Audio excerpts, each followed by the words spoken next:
Assalamualaikum warahmatullahi wabarakatuh. Di hari ini, saya akan menjelaskan tentang komunikasi data. Pertama-tama, perkenalkan nama saya Nasyida Afia dari kelas TKJB SMK Negeri 2 Banjarmasin. Hal yang bakal saya jelaskan hari ini adalah 1. Pengertian komunikasi dan komponen utama dalam komunikasi. 2. Sejarah perkembangan teknologi komunikasi dari 1837 sampai sekarang. Ketiga, karakteristik komunikasi data terbagi menjadi 3. Yang pertama, elemen komunikasi data. Yang kedua, hal yang dapat mempengaruhi komunikasi data. Yang ketiga, sinyal digital dan sinyal analog. Dan di sini saya akan menjelaskannya nanti. Yang keempat, model transmisi data. Model transmisi data terbagi juga menjadi 3. Yang pertama, apa yang dimaksud dengan simplex, half duplex, dan full duplex. Yang kedua, apa yang dimaksud transmisi serial dan transmisi paralel. Yang ketiga, apa yang dimaksud teknik pengiriman baseband dan teknik pengiriman broadband. Dan di sini saya akan menjelaskannya nanti. Yang kelima, perkembangan generasi jaringan seluler. Baiklah, saya akan menjelaskan di sini saya akan menjelaskan tentang pengertian komunikasi. Secara umum, komunikasi dapat dilakukan secara verbal serta dapat dipahami oleh kedua belah pihak. Dan secara komunikasi menurut para ahli, diantaranya seperti yang disebutkan oleh Anwar Arifin. Menurutnya, arti komunikasi adalah jenis komunikasi sosial yang erat kaitannya dengan aktivitas manusia serta syarat akan pesan maupun perilaku. Pengertian komunikasi dapat dimaknai sebagai jalan proses di mana seseorang maupun sekelompok orang menciptakan serta menggunakan sejumlah informasi agar saling terhubung dengan lingkungan sekitar. Secara umum, komunikasi dapat dilakukan secara verbal serta dapat dipahami oleh kedua belah pihak berkaitan. Komponen utama dalam komunikasi. Yang pertama, komunikator. Dalam proses komunikasi, yang menjadi sumber komunikasi adalah sender atau pengirim pesan. Komunikator adalah seseorang yang mengirimkan pesan. Yang dimaksud dengan sikap komunikator adalah bahwa komunikator harus memiliki sikap yang positif. Yang kedua, pesan. Yang dimaksud dengan pesan adalah informasi yang akan kita kirimkan kepada komunikat atau penerima atau pesan atau khayal pasaran. Pesan yang kita kirim dapat berupa pesan-pesan verbal maupun pesan non-verbal. Agar pesan menjadi efektif, maka komunikator harus memahami sifat dan profil komunikat atau penerima pesan atau khayalan sasaran, kebutuhan khayalan sasaran, serta harapan dan kemungkinan respon yang diberikan oleh komunikat atau penerima pesan atau khayalan sasaran terhadap pesan yang dikirimkan. Yang ketiga, encoding. Encoding adalah proses mengambil pesan dan mengirim pesan ke dalam sebuah bentuk yang dapat dibagi dengan pihak lain. Yang akan disampaikan harus dapat di-encode atau dipersiapkan dengan baik. Sebuah pesan harus dapat dikirim dalam bentuk di mana komunikat atau penerima pesan atau khayalan sasaran maupun melakukan record atau pesan tidak akan dapat dikirimkan. 4. Media atau saluran komunikasi. Media atau saluran komunikasi adalah media atau berbagai media yang kita gunakan untuk mengirim pesan. Jenis pesan yang kita miliki dapat membantu kita untuk menentukan media atau saluran komunikasi yang akan kita gunakan, yang termasuk ke dalam media atau saluran komunikasi dengan kata-kata yang diucapkan, kata-kata yang tercetak, media elektronik, atau penunjuk non-verbal. Yang kelima, decoding. Decoding terjadi ketika komunikat atau penerima pesan atau khayalan sasaran menerima pesan yang telah dikirimkan. Dibutuhkan keterampilan komunikasi untuk melakukan decode sebuah pesan dengan baik, kemampuan membaca secara menyeluruh, mendengar secara aktif atau menanyakan atau mengkonfirmasi ketika dibutuhkan. Yang keenam, komunikat atau penerima pesan. Komunikasi tidak akan terjadi tanpa kehadiran hadir komunikat atau penerima pesan. Komunikat atau penerima pesan menerima sebuah pesan, maka ia akan menafsir pesan dan memberikan makna terhadap pesan yang diterima. Yang ketujuh, umpan balik. Kita dapat menggunakan umpan balik untuk membantu kita menemukan sukses di tengah komunikasi yang kita lakukan. Jika kita berada dalam komunikasi tatap muka dengan komunikat atau menerima pesan, maka kita dapat membaca bahasa tubuh dan memberikan pertanyaan untuk memastikan pemahaman. Jika kita berkomunikasi secara tertulis, maka kita dapat mengetahui sukses tidaknya komunikasi melalui respon atau tanggapan yang kita diperoleh dari komunikasi penerima pesan. Yang ke-8, konteks. Yang dimaksud dengan konteks dalam proses komunikasi adalah situasi di mana kita melakukan komunikasi. Konteks dapat berupa lingkungan di mana kita berada dan di mana komunikasi penerima pesan berada, organisasi, dan berbagai unsur atau elemen seperti hubungan antara komunikasi dan komunikat. Yang ke-9, gangguan. Dalam proses komunikasi, gangguan atau interference dalam proses encode atau decode dapat mengurangi kejelasan komunikasi. Gangguan dapat berupa segala sesuatu yang dapat mengganggu dalam proses penerima, penafsiran, atau penyediaan umpan balik tentang sebuah pesan. Yang terakhir, yaitu efek. Yang dimaksud dengan efek dalam proses komunikasi adalah pengaruh atau dampak yang ditimbulkan komunikasi yang dapat berupa sikap atau tingkah laku komunikat atau penerima pesan. Komunikasi dapat dikatakan berhasil apabila sikap serta tingkah laku komunikat menerima pesan sesuai dengan apa yang diinginkan oleh komunikator.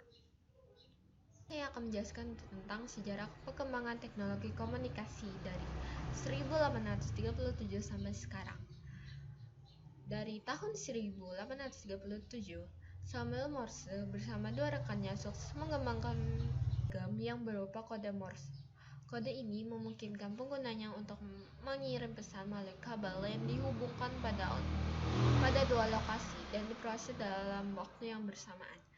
Pada tahun 1861 ditemukan teknologi cikal bakal film yang mirip seperti sekarang ini, di mana gambar dibuat bergerak dan diproyeksikan menggunakan sebuah layar besar.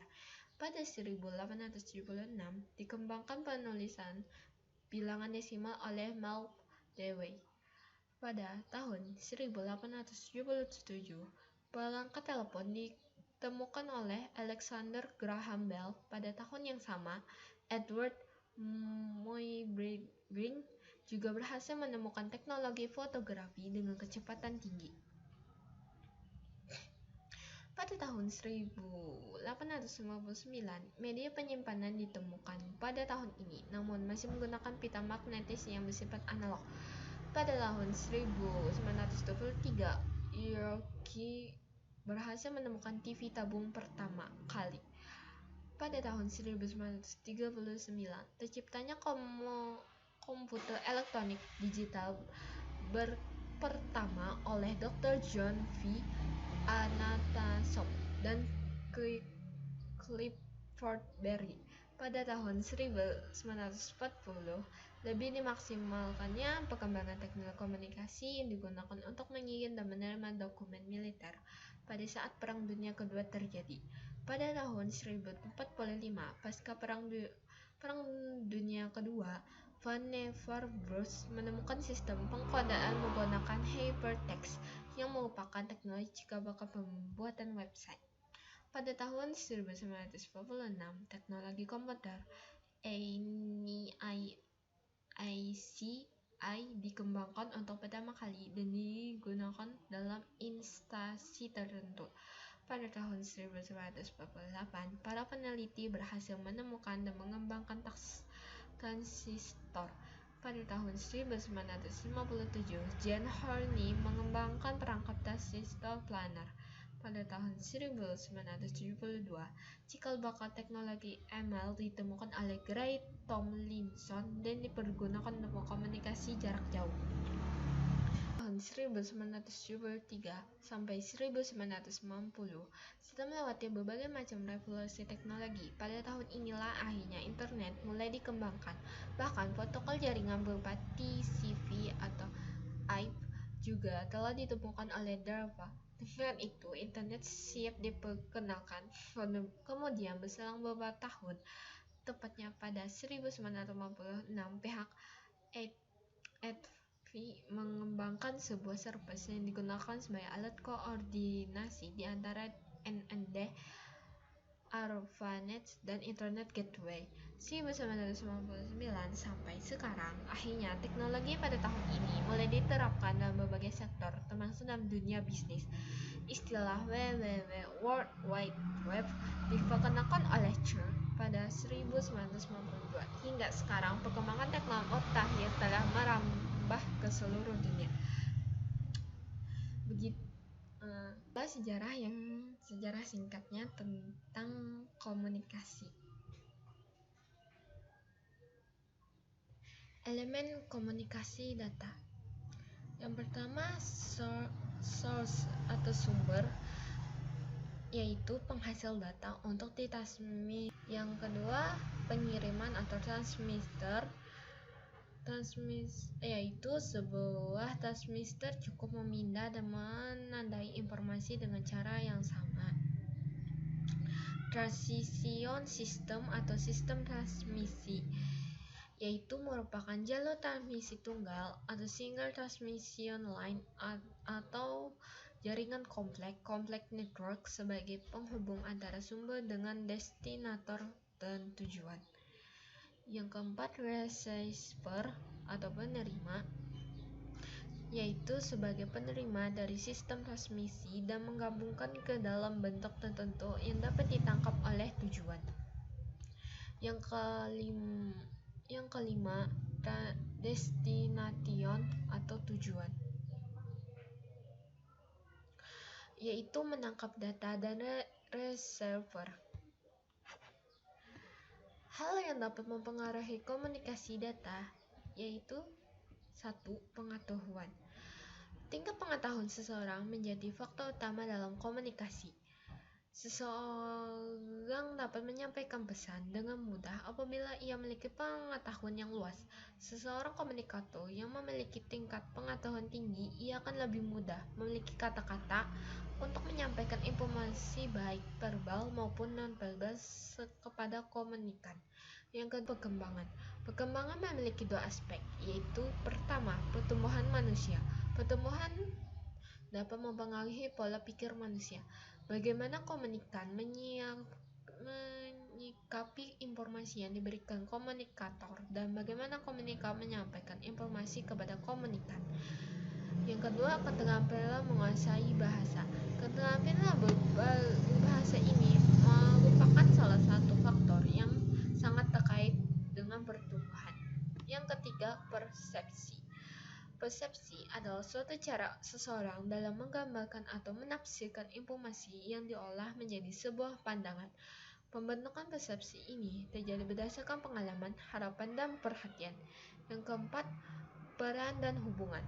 Peran dan hubungan memiliki pengaruh dari proses komunikasi tergantung dari materi atau permasalahan yang ingin dibicarakan, termasuk cara menyampaikan informasi atau teknik komunikasi. Yang kelima, lingkungan. Lingkungan interaksi memiliki pengaruh dalam komunikasi. Lingkungan yang nyaman dan kondusif biasanya dapat berpengaruh baik terhadap proses komunikasi. Adapun faktor yang mempengaruhi lingkungan adalah sebagai berikut. 1. Nilai dan budaya atau adat. Nilai dan budaya atau adat menjadi kacamata yang dijadikan tolak ukur untuk komunikasi agar komunikasi terjalin dengan baik. Yang B. Stimulus eksternal. Stimulus eksternal adalah faktor-faktor yang mempengaruhi komunikasi dari luar. Yang C. Jarak. Jarak antara komunikator dan komunikan mempengaruhi komunikasi. Jika komunikator dan komunikasi berjarak cukup jauh, maka komunikator akan sulit menciptakan komunikasi yang baik kepada komunikan. Namun, di zaman yang sudah modern ini memiliki alternatif lain, yaitu menciptakan komunikasi yang baik, yaitu komunikator dan komunikan dapat menggunakan komunikasi komunikasi secara lisan, tulisan, ataupun media lainnya. Yang keenam, emosi. Emosi adalah reaksi seseorang dalam menghadapi suatu kejadian tertentu. Emosi terkadang dapat dikendalikan oleh diri sendiri, sehingga emosi juga mempengaruhi proses komunikasi itu sendiri. Bahkan, emosi dapat menjadi hambatan. Yang ketujuh, kondisi fisik. Kondisi fisik maupun peran yang penting untuk mengkomunikasi. Semua indera memiliki fungsi-fungsi yang digunakan dalam kelangsungan komunikasi. Yang kedelapan, jenis kelamin. Laki-laki dan perempuan memiliki perbedaan dalam komunikasi dapat dilihat dari gaya berbicara dan interpretasi. Selanjutnya, sinyal digital dan sinyal analog.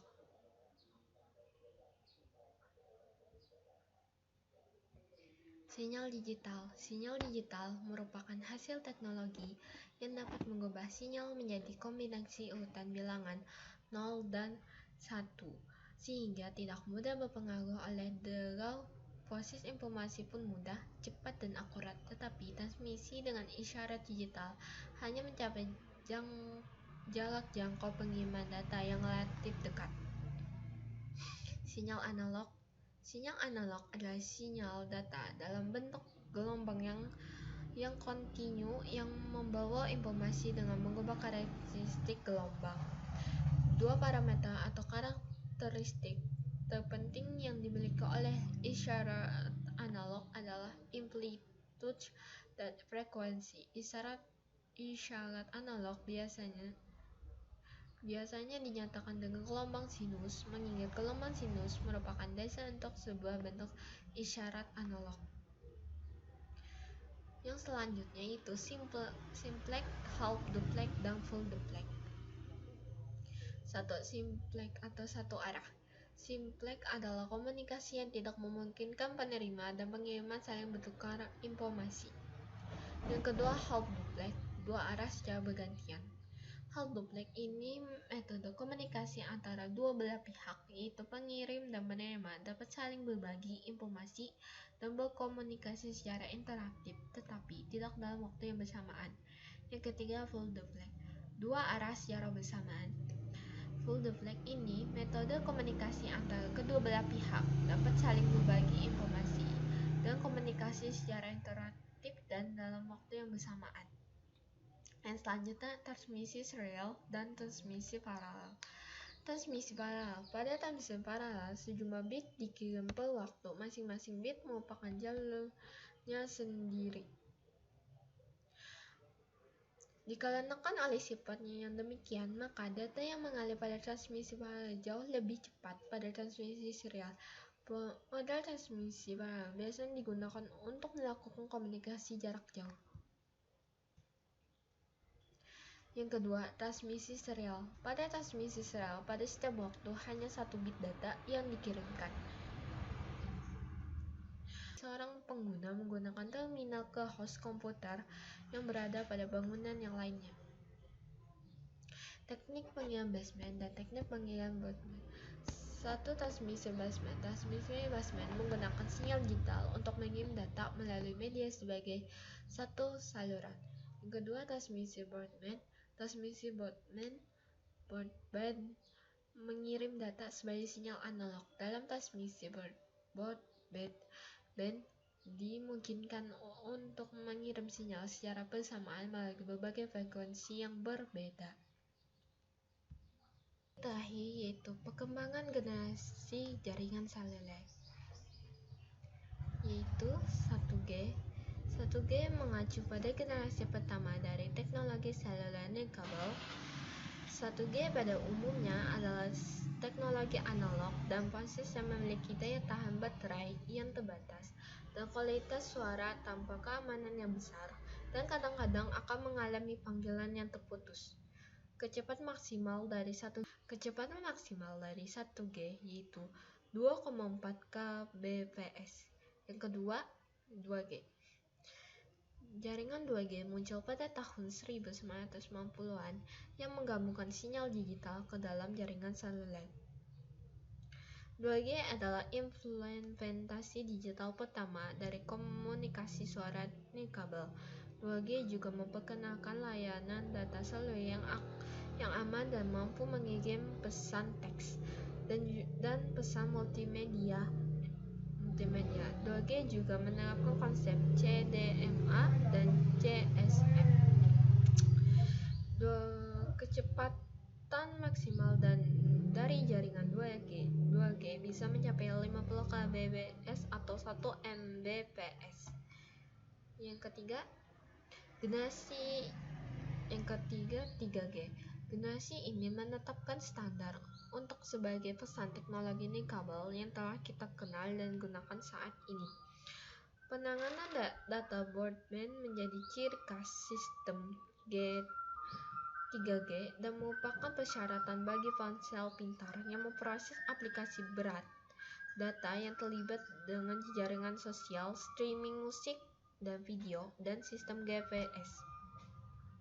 Yang keempat, 4G. Jaringan 4G telah dimulai meningkat data bandwidth sekitar 10 kali lipat dari jaringan 3G.